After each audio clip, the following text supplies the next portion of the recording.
اور دیوبندیوں کی طرح تو بالکل بھی نہ کرو. اور سوال پوچھا گیا جناب کیا غیر اللہ سے مدد مانگنا جائز؟ جی شرک ہے. نہیں جی اس کا پتہ کوئی نہیں، وہ پتہ نہیں دائرہ اسلام سے خارج نہ ہو جائے، اس سے دور رہو، اس سے یہ رہو، بس یہ جواب ہے. اس طرح تو میرے سے بھی مشورے جتنے مرضی لینے کے لیے آدمی ڈیلی آئے، میرا جو دل کرے گا مشورہ دوں گا ان کو. دین میں بندے کا مشورے نہیں چلتے. الحمدللہ رب العالمین والصلاة والسلام علی سید الانبیاء والمرسلین.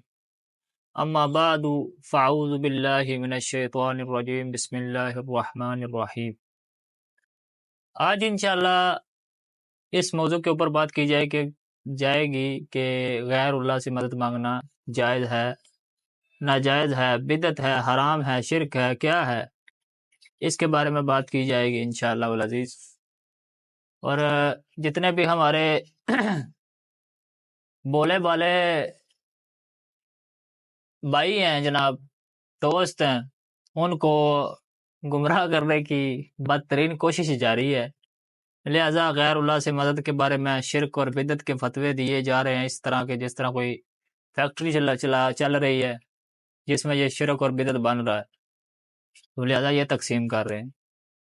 تو انشاءاللہ قرآن و حدیث کی روشنی میں واضح کیا جائے گا کہ غیر اللہ سے مدد مانگنا جائز ہے، ناجائز ہے، کیا ہے. شروع کرنے سے پہلے نبی پاک صلی اللہ تعالی علیہ وسلم کے فرمان کے اوپر عمل کرتے ہوئے شروع کرتے ہیں کہ نیت المؤمن خیر من عملی، کہ مومن کی نیت اس کے عمل سے بہتر ہے. تو لہذا اچھی نیتیں کر لیتے ہیں کہ اصول ثواب کے لیے علم دین حاصل کروں گا، اور جو سیکھوں گا اس کو دوسروں تک بھی پہنچاؤں گا.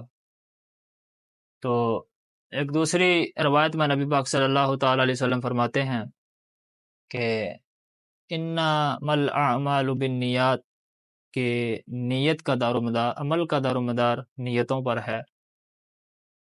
تو انشاءاللہ اس کے اوپر عمل کرتے ہوئے تو اصول ثواب کے لیے انشاءاللہ یہ سننے کی سعادت حاصل کریں گے انشاءاللہ. تو میں انشاءاللہ کچھ چیزیں آپ کے سامنے پہلے رکھوں گا کہ کس موضوع کے اوپر، اس وجہ سے اس کو سامنے رکھ کے کیوں اتنے برے الفاظ اور شرک اور بدعت کے فتوے کیوں لگائے جاتے ہیں. لہذا انشاءاللہ اس کو واضح کروں گا. یہ جو ویب سائٹ ہے دارالافتاء دیوبند کی ہے، اس کے اوپر سوال نمبر 52,980 نمبر سوال پوچھا گیا. سوال کیا پوچھا گیا؟ سوال ذرا سماعت فرمائیں. سوال پوچھا گیا، یعنی عنوان اس کا یہ ہے کہ ایسا شخص جو غیر اللہ سے مدد مانگنا جائز مانتا ہے، انبیاء اور اولیاء کو دور سے پکارنا جائز سمجھتا ہے. یعنی یہ اس کا عنوان رکھا. اور سوال کیا پوچھا؟ ایسا شخص جو غیر اللہ سے مدد مانگنا جائز مانتا ہے، انبیاء اور اولیاء کو دور سے پکارنا جائز سمجھتا ہے، ندائے یا رسول اللہ اور یا علی مدد کا قائل ہے، اور یہ مانتا ہے کہ انبیاء اور اولیاء دور سے بھی اس کی پکار سنتے ہیں اور مشکل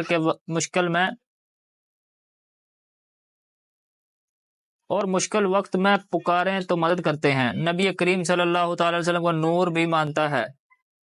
نبی کریم صلی اللہ تعالی وسلم کو حاضر ناظر مانتا ہے.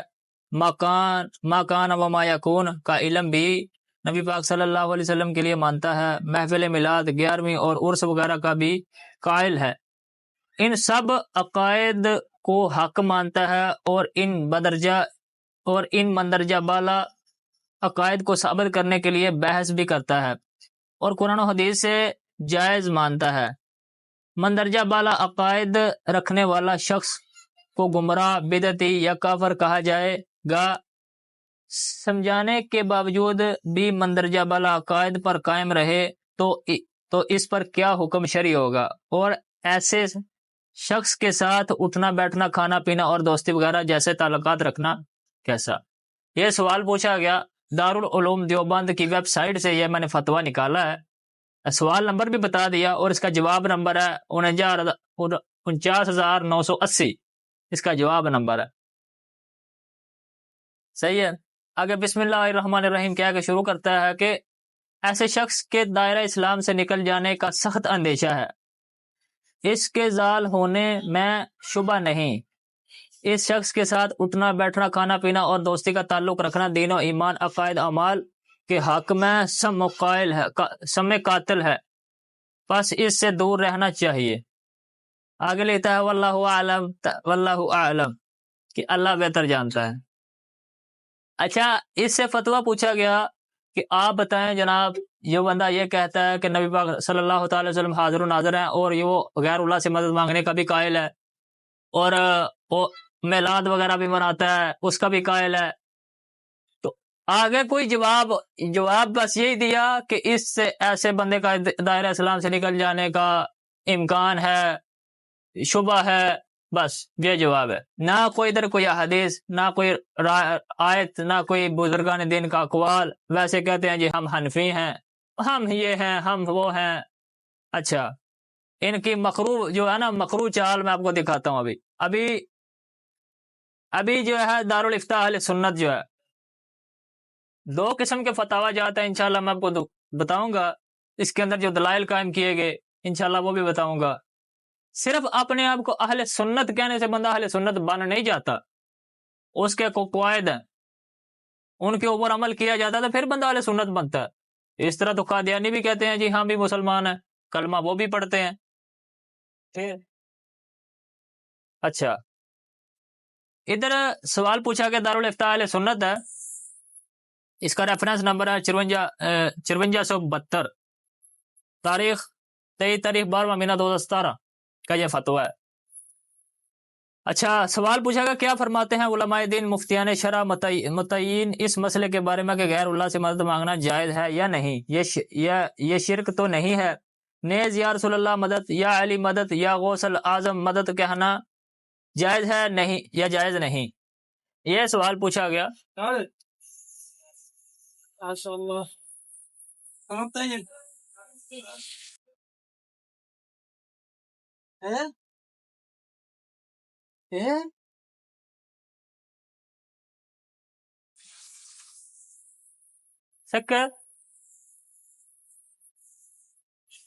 یہ سوال پوچھا گیا مفتی صاحب سے، دارالافتاء اہل سنت کا یہ فتویٰ ہے۔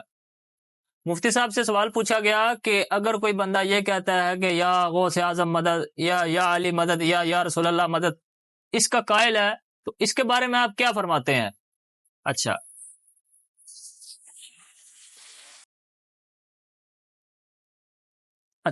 مفتی صاحب فرماتے ہیں اللہ تعالیٰ کے علاوہ کسی اور سے مدد مانگنا اس وقت شرک ہے جب ان کو ذاتی طور پر بغیر کسی کی عطا کے مدد کرنے والا مان کر مدد مانگی جائے کہ یہ اللہ تعالیٰ کی صفت ہے، اور اگر ان سے یہ سمجھ کر مدد مانگی جائے اور انہیں پکارا جائے کہ یہ اللہ کی عطا سے دیتے ہیں، اور اگر اللہ تعالیٰ نہ چاہے تو یہ کچھ بھی نہیں دے سکتے، تو یہ شرک نہیں بلکہ عین قرآن و حدیث کی منشا کے مطابق ہے، اور مسلمان اسی اعتقاد کے ساتھ اللہ والوں سے استمداد کرتے ہیں۔ یہ حقیقت میں انہیں وسیلہ بناتا ہے۔ اللہ مدد کرنے والی ذات تو اللہ سبحانہ و تعالی ہی کی ہے، بلا واسطہ وہی مدد فرماتا ہے، اور ان وسائل جلیلہ کو قبول کر کے بھی وہی مدد فرماتا ہے۔ یہ مفتی صاحب نے ایک مسئلہ بیان کیا، آگے جو اس کے اوپر دلائل قائم کرتے ہیں، لہذا یا رسول اللہ مدد، یا علی مدد، یا غوث پاک مدد وغیرہ کہنا شرعاً جائز ہے، اور اسے شرک و بدعت کہنے والا جاہل ہے، گمراہ ہے۔ غیر اللہ سے مدد طلب کرنا قرآنی آیات و احادیث صحیحہ اور اقوال فقہاء محدثین سے ثابت ہے، جیسا کہ قرآن مجید میں ہے، بسم اللہ الرحمن الرحیم، قال من انصاری الی اللہ قال الحواریون نحن انصار اللہ۔ ترجمہ، کون میرے مددگار ہوتے ہیں اللہ کی طرف؟ حواریوں نے کہا ہم دین خدا کے مددگار ہیں۔ حواریوں نے کہا ہم دین خدا کے مددگار ہیں۔ قرآن تو ادھر تو عیسیٰ علیہ السلام اپنے حواریوں سے فرماتے ہیں کہ کون ہے جو میری مدد کرے، لہذا وہ حواریوں سے مدد کہہ رہے ہیں۔ ہماری کون ساتھی، لہذا اس سے کیا انبیاء کرام دنیا میں کیوں تشریف لے کے آتے ہیں؟ شرک کو ختم کرنے کے لیے، نہ کہ شرک کو پھیلانے کے لیے۔ اس سے کیا آپ سمجھ سکتے ہیں، اس سے آپ یہ دلیل قائم کر سکتے ہیں کہ لہذا اللہ پاک کے علاوہ انہوں نے مدد مانگی تو یہ شرک ہو گیا؟ یہ عقل سے ماورا بات ہے، عقل میں نہیں آتی۔ اچھا، یہ پارہ نمبر 3 سورہ آل عمران کی آیت نمبر 52 تھی، 52۔ اگر دوسرے مقام پہ اللہ پاک نے ارشاد فرمایا انما ولیکم اللہ ورسولہ والذین آمنوا الذین یقیمون الصلاۃ ویؤتون الزکاۃ وہم راکعون۔ ترجمہ، تمہارے دوست نہیں مگر اللہ اور اس کا رسول اور ایمان والے کہ نماز قائم کرتے ہیں اور زکوٰۃ دیتے ہیں اور اللہ کے حضور جھکے ہوتے ہیں۔ دوسرے مقام پارہ نمبر 6 سورہ مائدہ آیت نمبر 55۔ مزید اللہ پاک ارشاد فرماتا ہے فَإِنَّ اللَّهَ هُوَ مَوْلَاهُ وَجِبْرِيلُ وَصَالِحُ الْمُؤْمِنِينَ وَالْمَلَائِكَةُ بَعْدَ ذَلِكَ ظَهِيرٌ۔ ترجمہ، تو بے شک اللہ ان کا مددگار ہے اور جبریل اور نیک ایمان والے اور اس کے بعد فرشتے مددگار ہیں۔ لہذا اس میں معاذ اللہ استغفر اللہ، اللہ پاک کیا شرک کی دعوت دے رہا ہے؟ اس سے کوئی بندہ یہ دلائل قائم کر سکتا ہے کہ استغفر اللہ کروڑ مرتبہ یہ سب سے جو برا کفر ہے، برا جو گناہ جو ہے، اس کو ظلمن عظیم کہا گیا، وہ شرک ہے۔ بندہ اگر کبیرہ گناہ کا مرتکب ہے، وفات پا جائے تو اپنے کل قیامت والے دن اس یعنی جو گناہ کیا اس کی سزا بھگتنے کے بعد بندہ جنت میں جائے گا اگر اس کا ایمان کے اوپر خاتمہ ہو گیا۔ اگر کسی نے شرک کیا اس کی کسی حالت میں بچ نہیں، اس نے ذلیل ہی ہونا ہے۔ کیوں؟ اس نے شرک کیا، اس نے اللہ پاک کے علاوہ کسی کو معبود مانا۔ اچھا، پارہ نمبر 28 ہے، سورہ تحریم کی آیت نمبر 4 تھی جو میں نے پیش کی، 3 آیات پیش کی ہیں، تو انشاءاللہ اس کے بعد حدیث پیش کرتے ہیں کہ اس کو کن نے کون سے امام ہیں جو انہوں نے اپنی کتابوں میں نقل کیا ہے، وہ انشاءاللہ روایت آپ کے سامنے رکھتے ہیں کہ امام نسائی، امام ترمذی، امام ابن ماجہ، امام حاکم، امام بہقی، امام طبرانی نے اپنی اپنی کتابوں میں یہ روایت ذکر کی ہے۔ نبی کریم صلی اللہ تعالی علیہ وسلم نے حضرت عثمان بن حنیف رضی اللہ تعالیٰ عنہ کو اپنی حاجت پوری کرنے کے لیے نماز پڑھ کر ایک دعا کرنے کی تعلیم فرمائی، جس میں حضور صلی اللہ تعالی علیہ وسلم کو ندا کرنے یعنی نبی پاک صلی اللہ تعالی علیہ وسلم کو پکارنے اور آپ سے مدد طلب کرنے کی صراحت موجود ہے۔ جو آپ نے دعا فرمائی اس کا ترجمہ ہے اے اللہ میں تجھ سے سوال کرتا ہوں اور تیری طرف تیرے نبی صلی اللہ تعالی علیہ وسلم کا وسیلہ سے متوجہ ہوتا ہوں۔ یا رسول اللہ صلی اللہ تعالی علیہ وسلم، میں آپ کے وسیلے سے اپنے رب کی طرف اپنی اس حاجت کے بارے میں متوجہ ہوتا ہوں تاکہ آپ یہ حاجت میرے لیے پوری فرما دیں۔ اے اللہ آپ صلی اللہ تعالی علیہ وسلم کی شفاعت میرے حق میں قبول فرما۔ ابو اسحاق نے فرمایا کہ یہ حدیث صحیح ہے۔ سنن ابن ماجہ صفحہ نمبر 99 مطبوعہ کراچی کی ہے۔ اچھا، یہ جو حدیث بیان کرنے کے بعد اس کے تحت مفتی احمد یارحان نعیمی رحمۃ اللہ تعالی علیہ کیا فرماتے ہیں؟ یہ حدیث ذکر کرنے کے بعد مفتی احمد یارحان نعیمی رحمۃ اللہ تعالی علیہ فرماتے ہیں یہ دعا قیامت تک کے مسلمانوں کو سکھائی گئی۔ یہ جو دعا نبی پاک صلی اللہ تعالی علیہ وسلم نے پڑھنے کی ترغیب دلائی، مفتی صاحب فرماتے ہیں کہ یہ قیامت تک کے مسلمانوں کے لیے ہے۔ اس میں ندا بھی ہے اور حضور علیہ الصلوۃ والسلام سے مدد بھی مانگی ہے، یعنی اس میں نبی پاک صلی اللہ تعالی علیہ وسلم کو پکارا بھی گیا ہے اور نبی پاک صلی اللہ تعالی علیہ وسلم مدد بھی طلب کی گئی ہے۔ اور یہ اجلہ علماء نے، اکابرین امت نے، جنہوں نے حدیث کے اوپر کام کیا ہے، انہوں نے یہ فرمایا کہ یہ حدیث صحیح ہے۔ اور دوسری طرف میں نے آپ کو پڑھ کے پہلے سنایا جو فتویٰ دیوبند کا تھا، بس اس نے اتنا لکھ دیا او جی اس کا خدشہ ہے کہ دائرہ اسلام سے خارج ہو جائے، یہ ہو جائے، وہ ہو جائے، کوئی دلیل، کوئی فتویٰ، کوئی جناب، بس اللہ تعالی علم، اللہ بہتر جانتا ہے۔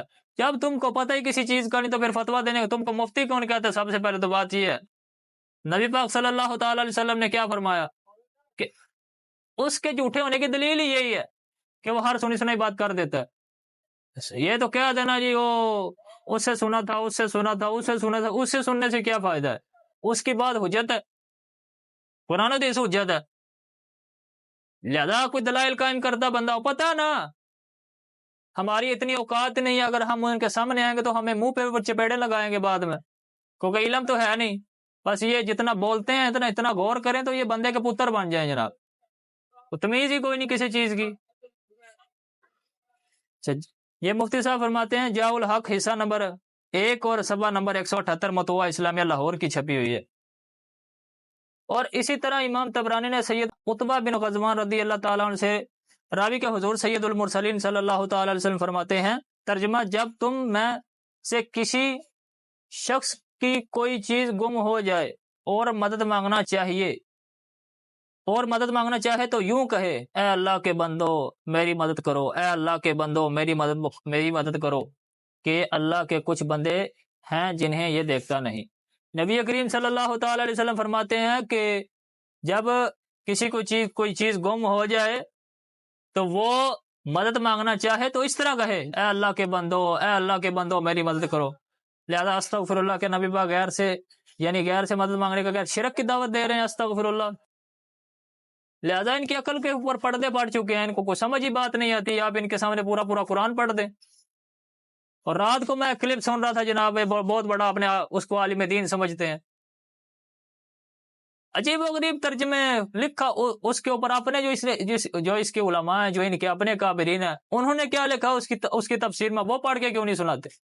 اور ترجمہ بھی درست سے نہیں کرتے۔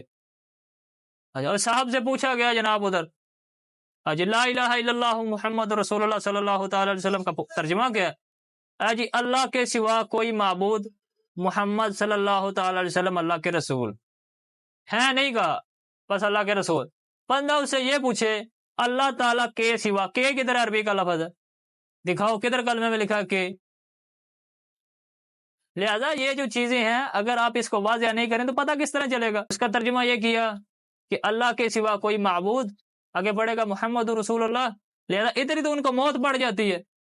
اگر وہ یہ کہہ دیں کہ محمد اللہ کے رسول ہیں تو برباد کیا ختم ہوتی ہے؟ یہ تو مضارع کا صیغہ ہے، یہ تو حال کے لیے استعمال ہو رہا ہے۔ تب جب وہ یہ کہے گا اس کے تو جنازہ نکل جائے گا ادھر۔ ساری زندگی لوگوں کو دعوت دی، لوگوں کو یہ تبلیغ دی، یہ شرک ہے، یہ بدعت ہے، تو اس نے جب یہ کہہ دیا کہ نبی پاک صلی اللہ تعالی وسلم اللہ کے رسول ہیں تو بات کیا ختم ہوگی ادھر؟ اچھا، معجم الکبیر جلد 17 صفحہ نمبر 117 مطبوعہ قاہرہ کی یہ چھپی ہوئی ہے۔ اچھا، تفسیر نعیمی میں ہے انبیاء اولیاء سے مدد لینا حقیقت میں رب ہی سے امداد ہے، کیونکہ اس کی امداد 2 طرح کی ہے، بالواسطہ یا بلا واسطہ۔ اللہ کے بندوں کی مدد رب کے فیضان کا واسطہ ہے۔ قرآن کریم نے غیر خدا سے امداد لینے کا خود حکم فرمایا، چنانچہ ارشاد فرمایا استعینوا بالصبر والصلاۃ، کہ مسلمانوں مدد لو صبر و نماز سے، صبر و نماز بھی غیر خدا ہیں۔ تفسیر نعیمی جلد 1 صفحہ نمبر 65 کے اوپر استغفر اللہ پاک کیا لہذا صبر جو ہے، نماز جو ہے غیر خدا ہے، اللہ پاک شرک کی دعوت دے رہا ہے، استغفر اللہ۔ اس سے یہ مطلب لیا جائے گا کہ اللہ پاک نے تو یہ کہہ دیا استعینوا بالصبر والصلاۃ، کہ صبر اور نماز سے مدد حاصل کرو، اس سے کیا شرک ہو جائے گا؟ عقل سے فارغ باتیں ہیں جناب، وہ شرک ہو گیا، یہ شرک ہو گیا، یہ بدعت ہو گیا، یہ شرک ہو گیا۔ اور کوئی بندہ ایسا دلائل مدلل بیان کرے کہ کوئی بندے نے یہ دلیل دی، یہ دلیل دی، ادھر دلیل دی، ادھر دلیل دی، سننے والا بھی بندہ جب غور کرے، وہ بندہ جناب ان کو پوچھے کہ تم نے یہ کیوں بیان کیا؟ لہذا یہ دوسرے علماء تو اس کے بارے میں یہ موقف رکھتے ہیں، پوری دنیا میں ایک جدا گانا ان کا فکر ہے، سوچ ہے، اپنی ایک دنیا ہے، نہ کسی کی سنتے ہیں نہ کسی کی مانتے ہیں۔ جی ہم بھی حنفی ہیں، کون سے حنفی ہیں؟ امام اعظم ابو حنیفہ رحمۃ اللہ تعالی علیہ کی آپ تقلید کر رہے ہو؟ کس طریقے کی تقلید ہو رہی ہے؟ لوٹے بسترے اٹھانے سے بندہ کو تو تبلیغی بن جاتا ہے۔ نبی پاک صلی اللہ تعالی وسلم سے عرض کیا گیا یا رسول اللہ صلی اللہ تعالی علیہ وسلم نجد کے لیے دعا فرمائیے۔ آپ صلی اللہ تعالی علیہ وسلم نے یمن کے بارے میں اور فلسطین کے بارے میں دعا فرمائی، لیکن صحابیہ نے پھر توجہ دلائی، یا رسول اللہ صلی اللہ تعالی وسلم نجد کے لیے دعا فرمائیے۔ نبی پاک صلی اللہ تعالی وسلم نے پھر یمن کے لیے دعا کی، فلسطین کے لیے دعا کی، پھر نبی کریم صلی اللہ تعالی علیہ وسلم کو توجہ دلائی، یا رسول اللہ نجد کے لیے دعا فرمائیے۔ نبی پاک صلی اللہ تعالی علیہ وسلم نے پھر یمن اور فلسطین کے لیے دعا فرمائی، لیکن نجد کے لیے دعا نہیں فرمائی۔ کیوں؟ نبی پاک نے فرمایا ادھر سے شیطانی گروہ نکلیں گے، آج وہی ہو شرک ہو گیا، ہو بدعت ہو گیا، شرک ہو، بس پوری دنیا میں یہی معاہد ہے، پوری دنیا سے جدا کرنا ان کا فکر ہے، سوچ ہے۔ جی ہم حدیث کو مانتے ہیں، جی ہم اہل حدیث ہیں۔ اہل حدیث کیسے ہو گیا اہل حدیث؟ یعنی حدیث کے اگر یہ مطلب لیا جائے کہ ہر حدیث کے اوپر عمل کرتے، ہر حدیث کے اوپر تو بندہ عمل ہی نہیں کر سکتا، کچھ تو حکم منسوخ ہو گیا، تو کچھ عام جو مومنین ہیں ان کے لیے جائز ہی نہیں ہے، حرام ہے۔ کس طرح کے اہل حدیث ہیں؟ پتہ چلے نا وہ یہ اہل حدیث، یہ کوالٹی ان کی، تو لہذا اس بنیاد کے اوپر یہ اہل حدیث ہے۔ عقل سے فارغ بات ہے جناب، کوئی سمجھو وہ شرک ہو گیا، یہ اگر کسی نے درود السلام پڑھ دیا ادھر جا کے، شرک ہو گیا جی، بدعت ہو گیا، شرک ہو گیا جی، بدعت ہو گیا، اور کوئی چیز تو ان کو پتہ ہی کوئی نہیں کچھ۔ امام بخاری اپنی کتاب الادب المفرد میں کیا فرماتے ہیں؟ امام بخاری نے حضرت عبد الرحمن بن سعد رضی اللہ تعالیٰ عنہ سے روایت ذکر کی، وہ فرماتے ہیں ترجمہ، حضرت ابن عمر رضی اللہ تعالیٰ عنہما کا پاؤں سو گیا تو ایک شخص نے آپ سے کہا کہ انہیں یاد کریں، جو لوگوں میں سب سے زیادہ آپ کو محبوب ہیں، تو آپ نے کہا یا محمد۔ اچھا ادھر آپ کو غور کر لینی چاہیے، یا ایا حیا ای آ، یہ حرف ندا ہے 5، اس میں یا حرف ندا موجود ہے۔ اور ابن السنی کے نزدیک ایک روایت میں یا محمدہ کے الفاظ ہیں۔ الادب المفرد صفحہ 262 اور مطبوعہ لاہور کی چھپی ہوئی ہے۔ اس سے کیا آپ کیا سبق لیں گے؟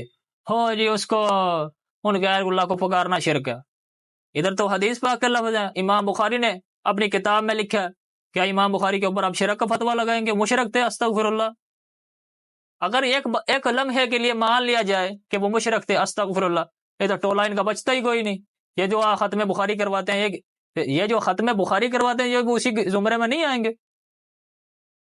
یہ کدھر آ گیا جی؟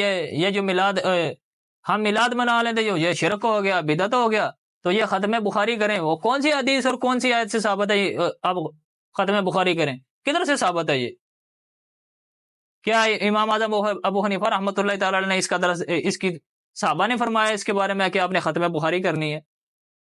نہیں، یہ بات کریں تو درست ہے، اگر ان کو منہ کے اوپر کوئی تماچا لگائے تو وہ غلط ہے۔ کیوں؟ ان کے پیسے بند ہو جاتے ہیں نا، ادھر مسئلہ بن جاتا ہے ان کے۔ اچھا، جو ہمارے اوپر شرک اور بدعت کے فتوے لگاتے ہیں، امام اہل سنت امام احمد رضا خان محدث بریلی رحمۃ اللہ تعالی علیہ کیا فرماتے ہیں؟ سیدنا غوث الاعظم رضی اللہ تعالی عنہ نے ارشاد فرمایا، ترجمہ، جو کسی تکلیف میں مجھ سے فریاد کرے وہ تکلیف دفع ہو، اور جو کسی سختی میں میرا نام لے کر ندا کرے وہ سختی دور ہو، اور جو کسی حاجت میں اللہ تعالیٰ کی طرف مجھ سے توسل کرے وہ حاجت پوری ہو۔ فتاوی رضویہ جلد 29 صفحہ نمبر 556 اور رضا فاؤنڈیشن لاہور کی چھپی ہوئی ہے۔ یہ اتنے جناب دلائل قائم کیے مفتی صاحب نے، مفتی محمد قاسم عطاری صاحب مدد اللہ علیہ، انہوں نے یہ اتنے دلائل قائم کیے، مختصر فتاوی جات میں آپ کو پتہ پوری کتاب آج کے دور میں لکھ دی جائے تو پڑھے گا کو، تو اس لیے مختصر انہوں نے جو 7-8 حوالہ جات پیش کیے، تو میں نے آپ کو وہ پڑھ کے سنائے کہ علماء اہل سنت کا کیا موقف ہے غیر اللہ سے مدد مانگنے کے بارے میں۔ لہٰذا یہ جو دلائل قائم کیے، اس سے ثابت ہوا کہ غیر اللہ سے مدد مانگی جا سکتی ہے، لیکن اس کا نظریہ یہ ہونا چاہیے کہ حقیقی مددگار اللہ پاک ہے۔ اللہ پاک اپنے پیاروں کا وسیلہ قبول فرماتا ہے، اللہ پاک وسیلے کا محتاج نہیں، وسیلے کو پسند فرماتا ہے، تو ہم اللہ پاک کے پیاروں کا وسیلہ پیش کرتے ہیں۔ حقیقی مدد اللہ پاک ہی فرماتا ہے، لیکن وہ جن سے ہم اپنی حاجت بیان کرتے ہیں، لہذا وہ اللہ پاک کے مقبول ہوتے ہیں، تو وہ ان کے صدقے سے اللہ پاک وہ مشکل جو ہے وہ حل کر دیتا ہے۔ صحیح ہے؟ تو اگر بندہ یہ کہتے جی اللہ پاک آپ خود اللہ سے ڈائریکٹ کیوں نہیں ہو جاتے، تو تم اللہ سے ڈائریکٹ کیوں نہیں ہو جاتے؟ چلو ہم تو نہیں ہو سکتے، تم اللہ سے ڈائریکٹ ہو کے دکھاؤ۔ تم تو اللہ پاک تو تم تو کہتے ہو نا کہ اللہ پاک سے ڈائریکٹ مانگو، لوگوں غیر اللہ کو اس کے اندر کیوں؟ پھر جب بدر کے اندر اللہ پاک نے فرشتے بھیجے، فرشتوں سے مدد فرمائی، مدد کس نے کی تھی؟ فرشتوں نے، تو اللہ پاک نے کیا فرمایا؟ وہ مدد ہماری تھی۔ اللہ پاک فرما رہا ہے کہ مدد ہم نے کی، لیکن وہ بظاہر ادھر کون ہے؟ فرشتے۔ اللہ پاک وسیلے کو پسند کرتا ہے، لہذا وسیلے کا محتاج نہیں۔ تو اگر آپ یہی دیکھ لیں کہ قرآن مجید کہتے ہیں جی ہم اللہ سے ڈائریکٹ، قرآن مجید لے کے دکھاؤ۔ اللہ پاک نے کیا فرمایا کہ یہ اس کی جو آیت ہے اگر پہاڑ کے اوپر نازل کی جاتی ریزہ ریزہ ہو جاتا، تم اللہ سے ڈائریکٹ ہو کے دکھاؤ۔ حضرت موسیٰ علیہ السلام اتنے جلیل القدر، حضرت موسیٰ علیہ السلام اولو العزم رسولوں میں سے، حضرت موسیٰ علیہ السلام جب انہوں نے یہ فرمایا کہ میں اللہ پاک سے کلام کرتا ہوں، تو جو ان کے حواری تھے ان کے کہتے ہیں کہ آپ اللہ پاک سے کلام کرتے ہیں، لہذا ہم کو بھی کلام کروائیں، ہم بھی سننا چاہتے ہیں۔ جب تجلی نور ہوا تو سارے وہ مر گئے، 70 آدمی جناب مر گئے موقع کے اوپر۔ پھر حضرت موسیٰ علیہ السلام نے عرض کی یا اللہ پاک یہ بھی مر گئے، آگے جو ہیں اس کے وہ یقین کرنے کے لیے، یعنی وہ ایمان نہیں لا رہے آگے، تو یہ بھی چلے گئے تو فتنہ، مزید فتنہ کھڑا ہوگا، تو اللہ پاک نے ان کو واپس زندہ کر دیا۔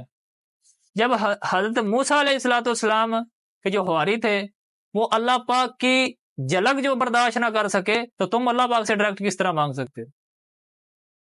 کس منہ سے کہتے ہو کہ ہم جناب اللہ سے ڈائریکٹ مانگ سکتے؟ کس منہ سے کہتے؟ کیا دلیل ہے تمہارے پاس کہ تم کو اللہ دے گا؟ تمہاری شکل سے دے گا؟ تمہاری شکل ہے مانگنے کی، تم مانگتے ہم مواحد ہیں جی، ہم اللہ سے ڈائریکٹ مانگتے، مانگ کے دکھاؤ اللہ سے ڈائریکٹ۔ تو موسیٰ علیہ السلام اللہ کی جھلک نہ برداشت کر سکیں، تم کون ہو؟ نبی ہو، رسول ہو، کون ہو؟ فرشتے ہو کوئی؟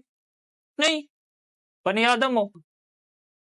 اللہ پاک نے جس کو اپنا دیدار فرمایا، دیدار کروایا، وہ نبی کریم صلی اللہ تعالی علیہ وسلم کی ذات ہے۔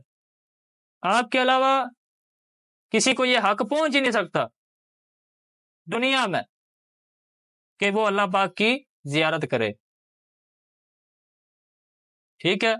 اور اعلیٰ حضرت بریلوی رحمۃ اللہ تعالی نے کیا فرمایا کہ خیمہ افلاق کا استاذہ اسی نام سے ہے، کہ یہ جو آسمان کھڑا ہے نا بغیر پلر کے ساتھ، کوئی پلر نہیں، حالانکہ اگر دیکھا جائے جو بلڈنگیں بنائی جاتی ہیں ان کے نیچے پلر لگائے جاتے ہیں ان کو کھڑا کرنے کے لیے، آسمان کتنا بڑا چھت ہے، کوئی اس کے اندر نیچے پلر نہیں۔ تو اعلیٰ حضرت بریلوی کیا فرماتے ہیں کہ یہ ایسے نہیں کھڑا، یہ نبی پاک کے وجہ سے کھڑا ہے۔ اگر اللہ پاک نے نبی پاک صلی اللہ تعالی علیہ وسلم کو نہ بھیجنا ہوتا دنیا کے اندر تو یہ کچھ بھی نہ ہوتا، یہ آسمان بھی نہ ہوتا، زمین، یہ کوٹھیاں، کاراں، یہ جو آج چند ٹکے لے کے بھونکتے ہیں، یہ بھونکنے والے بھی نہ ہوتے۔ دوسرا فتویٰ ہے وہ بھی دارالافتاء اہل سنت کا ہے، اس کا جو عنوان ہے اولیاء سے ڈائریکٹ بلا واسطہ مدد مانگنا کیسا؟ سوال پوچھا گیا، ریفرنس نمبر ہے اس کا LAR 7061B، یہ اس کا ریفرنس نمبر ہے فتاویٰ کا، اور اس کی تاریخ جو ہے وہ 12 مہینہ 2017 کا ہے، فتویٰ یہ چھایا ہے۔ یہ سوال ہے کیا فرماتے ہیں علماء دین مفتیان شرع متعین اس مسئلے کے بارے میں کہ اولیاء اللہ رحمہم اللہ کے مزارات میں پر جا کر بعض لوگ انہیں ڈائریکٹ مخاطب کر کے اپنی حاجات بیان کرتے ہیں اور ان سے مدد کرتے ہیں، مدد مانگتے ہیں، مثلا یا ولی اللہ میں فلاں بیماری میں مبتلا ہوں، مجھے شفا کر دیں، شفا عطا کر دیں، یا داتا صاحب مجھے بیٹا عطا کر دیں۔ کیا شریعت مطہرہ اس امر کی اجازت دیتی ہے کہ نہیں؟ آگے بسم اللہ الرحمن الرحیم پڑھ کے مفتی صاحب فتویٰ شروع کرتے ہیں۔ جی ہاں، شریعت مطہرہ کی روشنی میں اللہ عز و جل کے اولیاء کو ڈائریکٹ مخاطب کر کے اپنی حاجت بیان کرنا اور ان سے مدد مانگنا جائز ہے۔ اللہ عز و جل کے نیک بندوں سے مدد کے جواز پر قرآن و حدیث شاہد ہیں۔ اللہ تعالیٰ قرآن مجید میں ارشاد فرماتا ہے انما ولیکم اللہ ورسولہ والذین آمنوا الذین یقیمون الصلاۃ وَيُؤْتُونَ الزَّكَاةَ وَهُمْ رَاكِعُونَ۔ ترجمہ یعنی اے مسلمانوں تمہارا مددگار نہیں مگر اللہ اور اس کا رسول، اور وہ ایمان والے جو نماز قائم رکھتے ہیں اور زکوٰۃ دیتے ہیں اور وہ رکوع کرنے والے ہیں۔ سورہ مائدہ آیت نمبر 55۔ علامہ احمد بن محمد ساوی علیہ رحمہ المتوفہ 1241 ہجری، تفسیر ساوی میں آیت وَلَا تَدْعُوا مَعَ اللَّهِ إِلَٰهًا آخَرَ کے تحت لکھتے ہیں آیت میں پکارنے سے مراد عبادت کرنا ہے، لہذا اس آیت میں ان خارجیوں کی دلیل نہیں ہے جو کہتے ہیں کہ غیر خدا سے خواہ زندہ ہوں یا فوت شدہ کچھ مانگنا شرک ہے۔ خارجیوں کی یہ بکواس جہل مرکب ہے، کیونکہ غیر خدا سے مانگنا اس طرح کے رب ان کے ذریعے سے نفع نقصان دے کبھی واجب بھی ہوتا ہے کہ یہ مطلق اسباب ہے اور اسباب کا انکار نہ کرے گا مگر منکر یا جاہل۔ علامہ احمد ساوی المتوفہ 1241 ہجری، تفسیر ساوی جلد 4 صفحہ نمبر 1550 مطبوعہ لاہور میں کیا فرماتے ہیں کہ یہ کہنے والا جی شرک ہے، چاہے وہ اولیاء دنیا میں ہوں یا تشریف لے کے جا چکے ہوں، اگر وہ یہ کہے کہ وہ مدد نہیں کر سکتے وہ جاہل ہے، گمراہ ہے۔ صحیح مسلم شریف اور حدیث پاک انشاءاللہ بھی پیش کرتا ہوں کہ صحیح مسلم شریف سنن ابی داؤد سنن ابن ماجہ میں سیدنا ربیعہ بن کعب اسلمی رضی اللہ تعالی عنہ سے ہے، ترجمہ میں حضور پر نور سید المرسلین صلی اللہ تعالی علیہ وسلم کے پاس رات کو حاضر رہتا، ایک شب حضور کے لیے آب و وضو وغیرہ ضروریات لایا، رحمت عالم صلی اللہ تعالی علیہ وسلم کا بحر رحمت جوش میں آیا، ارشاد فرمایا مانگ، کیا مانگتا ہے کہ ہم تجھے عطا فرمائیں؟ میں نے عرض کی میں حضور سے سوال کرتا ہوں کہ جنت میں اپنی رفاقت عطا فرمائیں۔ نبی پاک صلی اللہ تعالی وسلم سے صحابی رسول کو کیا فرما رہے ہیں؟ مانگو مانگو۔ انہوں نے یہ نہیں فرمایا کہ بس یہ چیز ہی مانگنا، مانگو یہ عام بولا آپ نے کہ کچھ بھی مانگو، کوئی خاص چیز متعین کر کے، یہ جیسے میرے پاس پانی ہے میں کہہ دوں کہ ابھی مانگو، بس پانی ہی مانگنا، اس کے علاوہ کچھ نہیں مانگنا۔ نبی پاک صلی اللہ تعالی علیہ وسلم، میں بلا تشبیہ بات کر رہا ہوں کہ نبی پاک صلی اللہ تعالی علیہ وسلم نے فرمایا مانگو، کوئی چیز متعین نہیں کی کہ بس یہی مانگنی ہے۔ اچھا فرمایا کچھ اور، بس یہ نہیں فرما دیا کہ بس مانگو، نبی پاک صلی اللہ تعالی وسلم نے فرمایا کہ کچھ اور بھی مانگو۔ میں نے عرض کی میری مراد تو صرف یہی ہے، فرمایا تو میری اعانت کر اپنے نفس پر کثرت و سجود سے۔ نبی پاک صلی اللہ تعالی علیہ وسلم نے ایک مرتبہ فرمایا مانگو، پھر فرمایا اور بھی مانگو۔ اس سے استغفر اللہ کیا آپ لے سکتے ہیں مدد کی؟ شرک ہو گیا۔ اللہ پاک نے نبی پاک صلی اللہ تعالی علیہ وسلم کو اختیار دیے ہیں، وہ مختار کل ہے، جس کو جو چاہیں عطا کر دے، اسے تو بندہ دلیل پکڑ ہی نہیں سکتا کہ شرک ہو گیا۔ صحیح مسلم کتاب الصلاۃ جلد 1 صفحہ نمبر 353 اور بیروت کی چھپی ہوئی ہے۔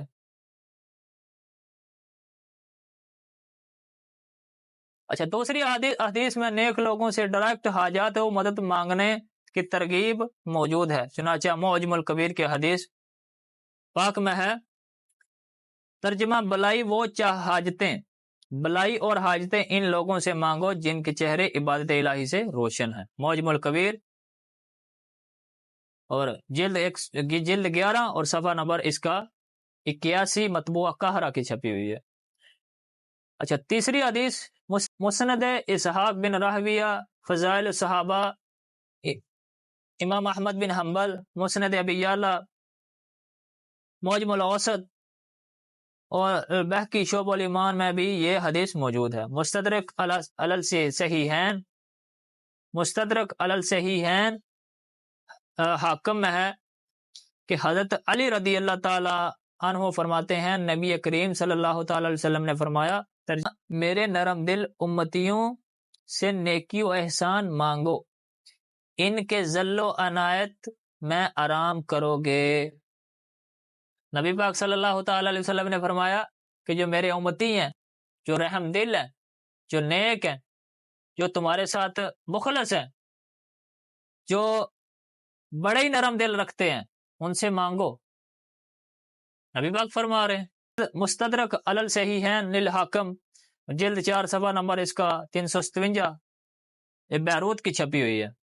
مکارم الاخلاق للخرائطی مسند الشہاب للقضائی ابن حبان تاریخ للحاکم میں ہے، یعنی فضل میرے رحم دل امتیوں کے پاس طلب کرو کہ ان کے سائے میں چین کرو گے کہ ان میں میری رحمت ہے، لہذا فضل تم میرے امتیوں سے طلب کرو اور ان میں جو رحم ہے وہ میری وجہ سے ہے، اور جو رحم کر رہے ہیں، جو فضل کر رہے ہیں، وہ میری عطا ہے۔ المنتقی من کتاب جلد 1 صفحہ نمبر 125 دمشق سوریہ کی چھپی ہوئی ہے۔ ہمارے اوپر شرک اور بدعت کے فتوے لگا رہے ہیں۔ ہمارے امام احمد رضا خان محدث بریلی رحمت اللہ تعالی علیہ کیا فرماتے ہیں؟ اس مضمون کی 17 حدیث نقل کرنے کے بعد تحریر فرماتے ہیں انصاف کی آنکھیں کہاں ہیں، ذرا ایمان کی نگاہ سے دیکھیے، یہ 16 بلکہ 17 حدیثیں کیسا صاف صاف اشگاف فرماتی ہیں کہ رسول کریم صلی اللہ تعالی علیہ وسلم نے اپنے نیک امتیوں سے استعانت کرنے، ان سے حاجت مانگنے، ان سے خیر و احسان کرنے کا حکم دیا کہ وہ تمہاری حاجتیں بکشادہ پیشانی روا کریں گے، ان سے مانگو تو رزق پاؤ گے، مرادیں پاؤ گے، ان کے دامن حمایت میں چین کرو گے، ان کے سایہ عنایت میں عیش اٹھاؤ گے۔ یا رب، استعانت اور کس چیز کا نام ہے، اس سے بڑھ کر اور کیا صورت استعانت ہوگی؟ پھر حضرات اولیاء سے زیادہ کون سا امتی نیک و رحم دل ہوگا کہ ان سے استعانت شرک ٹھہرا کے اس سے حاجتیں مانگنے کا حکم دیا جائے گا۔ ان سے استعانت شرک ٹھہرا کے اس سے حاجتیں مانگنے کا حکم دیا جائے گا۔ الحمدللہ حق کا آفتاب بے پردہ و حجاب روشن ہوا۔ فتاوی رضویہ جلد 21 صفحہ نمبر 370 رضا فاؤنڈیشن لاہور۔ امام اہل سنت 17 حدیثیں نقل کرنے کے بعد فرماتے ہیں اگر انصاف کی آنکھوں کے ساتھ دیکھا جائے تو یہ تو اس کے اوپر دلالت کر رہے ہیں، اور نبی پاک صلی اللہ تعالی علیہ وسلم فرما رہے ہیں کہ میرے امتیوں سے، رحم دل امتیوں سے آپ فضل طلب کرو۔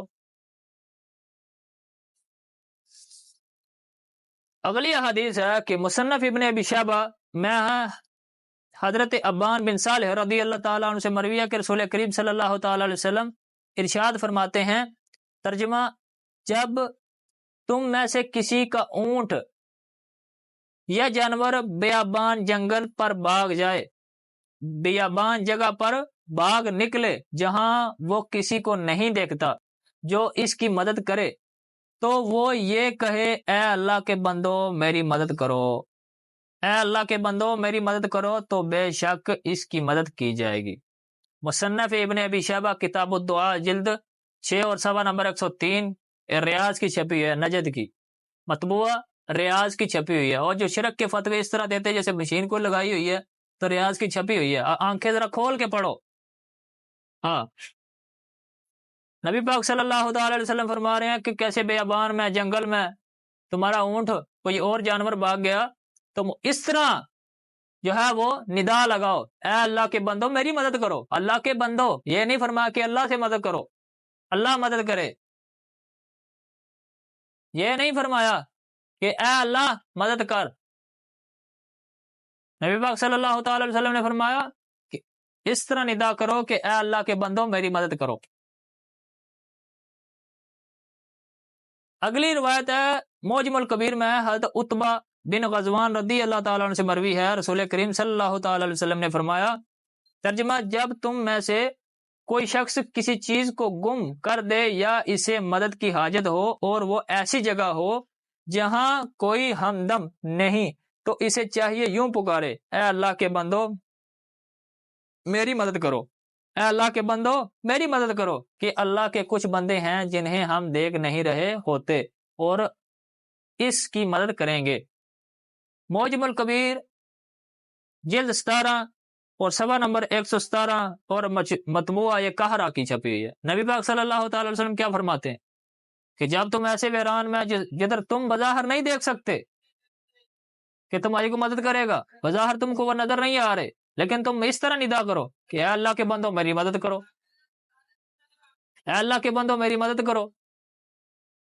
تو کچھ بندے ہیں اللہ پاک کے ایسے جن کو تم نہیں دیکھ سکتے لیکن وہ تمہاری مدد کریں گے۔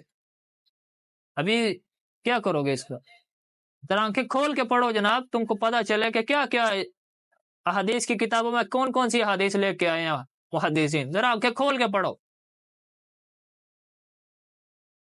اچھا، اگلی روایت حضرت عبداللہ بن مسعود رضی اللہ تعالیٰ عنہ سے مروی کہ رسول کریم صلی اللہ تعالی علیہ وسلم نے ارشاد فرمایا، یعنی جب جنگل میں جانور چھوٹ جائے تو یوں ندا کرے، اے اللہ کے بندو روک دو، اے اللہ کے بندو روک دو۔ زمین پر اللہ عز و جل کے کچھ بندے حاضر ہوتے ہیں، وہ اس جانور کو روک دیں گے۔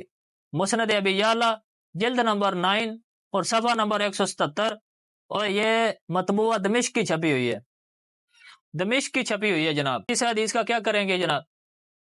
نبی پاک صلی اللہ تعالی علیہ وسلم کیا فرما رہے ہیں کہ جب ایسی جگہ ہو، ایسا جنگل ہو، ایسا ویرانہ ہو، تمہارا جانور چھوٹ جائے تو تم کیا کہو؟ اے اللہ کے بندو اسے روک دو، اے اللہ کے بندو اسے روک دو، اللہ کے بندو۔ تو اس چیز سے کیا شرک لازم آ جائے گا؟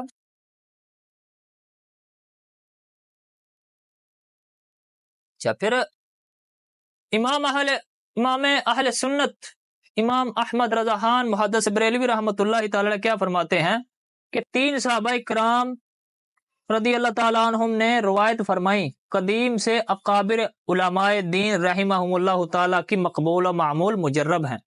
فتاوی رضویہ جلد 21 صفحہ نمبر 318، رضا فاؤنڈیشن لاہور۔ مزید اللہ عز و جل کے نیک بندوں سے ڈائریکٹ مدد مانگنے کے حوالے سے چند بزرگان دین کے اقوال ملاحظہ ہوں۔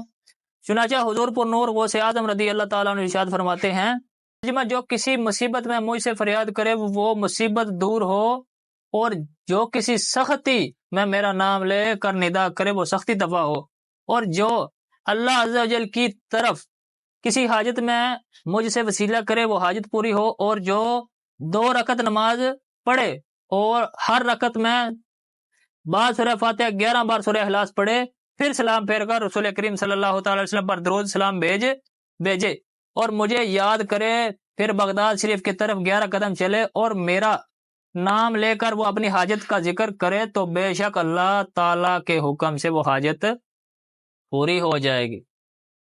بہجت الاسرار صفحہ نمبر اس کا 102 مصر کی چھپی ہوئی ہے۔ اعلیٰ بریلوی رحمۃ اللہ تعالی علیہ فتاوی رضویہ میں فرماتے ہیں، استعانت بالغیر وہی ناجائز ہے کہ اس غیر کا مظہر اون الہی نہ جانے بلکہ اپنی ذات سے اعانت کا مالک جان کر اس پر بھروسہ کرے، اور اگر مظہر اون الہی سمجھ کر استعانت بالغیر کرتا ہے تو شرک و حرمت بلائے طاق مقام معرفت کے بھی خلاف نہیں۔ خود انبیاء اولیاء علیہم الصلاۃ والسلام نے ایسی استعانت بالغیر کی ہے۔ آگے آخر میں اور بھی بہت زیادہ حوالے ہیں، لیکن ٹائم کی قلت کی وجہ سے میں آخر میں مفتی صاحب مفتی شہیر محدث کبیر حکیم الامت مفتی احمد یار خان نعیمی رحمۃ اللہ تعالی علیہ فرماتے ہیں، اولیاء اللہ اور انبیاء کرام سے مدد مانگنا جائز ہے، جبکہ اس کا عقیدہ یہ ہو کہ حقیقی امداد تو رب تعالیٰ ہی کی ہے، یہ حضرات اس کے مظہر ہیں، اور مسلمان کا یہی عقیدہ ہوتا ہے، کوئی جاہل بھی کسی ولی کو خدا نہیں سمجھتا۔ جاء الحق صفحہ نمبر 464 کراچی کی چھپی ہوئی ہے۔ مفتی احمد یارحہ نعیمی رحمۃ اللہ تعالی علیہ فیصلہ فرماتے ہیں ادھر کہ کوئی بھی جو عام کلمہ پڑھنے والا ہے وہ یہ سمجھ کر ولی سے مدد نہیں مانگتا کہ یہ اللہ ہے، استغفر اللہ، وہ یہ سمجھ کے مدد نہیں مانگتا کہ ولی جو ہے جسے میں مانگ رہا ہوں یہی اللہ ہے، استغفر اللہ، یہ بات نہیں ہے۔ لیکن اگر کوئی یہ سمجھ کر مانگتا ہے کہ یہ اللہ پاک کی عطا سے مدد کر سکتے ہیں تو یہ مانگنا جائز ہے۔ تو لہٰذا ابھی دلائل اور بھی بہت زیادہ ہیں، تو لہٰذا ٹائم کی کمی ہونے کی وجہ سے کہ طویل نہ زیادہ سسٹم ہو جائے، زیادہ ویڈیو طویل نہ ہو جائے، تو اس لیے ٹائم کی قلت کی وجہ سے میں اس کو انشاءاللہ اگلے ٹائم موقع ملا تو دوبارہ بھی بیان کروں گا انشاءاللہ۔ ویسے جتنے احادیث اور آیات پاک کی روشنی میں یہ باتیں علماء نے کی ہیں، قیامت تک اس کا کوئی جواب نہیں دے سکتا، قیامت تک۔ ایک بندے نے پہلے ایک کی تھی نا حرزہ سرائی، اور جس حضرت ابوبکر صدیق رضی اللہ تعالیٰ نے بس واحد سننے والے ہیں، تو اس کے اوپر پھر آیا نا فتویٰ، دے جواب اس کا۔ جب علم نہیں ہے تو بات ہی نہ کرو، اور دیوبندیوں کی طرح تو بالکل بھی نہ کرو۔ اور سوال پوچھا گیا جناب کیا غیر اللہ سے مت مانگنا جائز؟ جی شرک ہے، نہیں جی اس کا پتہ کوئی نہیں، وہ پتہ نہیں دائرہ اسلام سے خارج نہ ہو جائے، اس سے دور رہو، اس سے یہ رہو، بس یہ جواب ہے۔ اس طرح تو میرے سے بھی مشورے جتنے مرضی لینے کے لیے آدمی ڈیلی آئے، میرا جو دل کرے گا مشورہ دوں گا ان کو۔ دین میں بندے کا مشورے نہیں چلتے، دین میں وہی چیز چلتی ہے، حجت ہوتی ہے، قرآن و حدیث چلتی ہے، پھر جناب صحابین کا قول چلتے ہیں، پھر تابعین کا قول، پھر تبع تابعین، پھر اکابرین علماء، پھر مجتہدین، پھر علماء، پھر وہ جو مجتہدین ہوتے ہیں پھر ان کے قول حجت ہوتے ہیں۔ ایک کی طرف سے اپنی مرضیاں جنی، اس سے کیا مسئلے حل ہو جائیں گے؟ کہ یہ اگر کسی نے سوال پوچھ لیا جی بندے کا جو دل کرے بندہ بیان کر دے، اس طرح تو نہیں ہوتا۔ لہٰذا ان کو آنکھیں کھول کے، اور الحمدللہ جو میں نے انوار الحدیث میں جو روایتیں پڑھی ہیں میرا دل کرتا تھا کہ وہ بیان کرو، بس ٹائم کی قلت ہے، پھر موقع ملا تو انشاءاللہ ضرور بیان کریں گے۔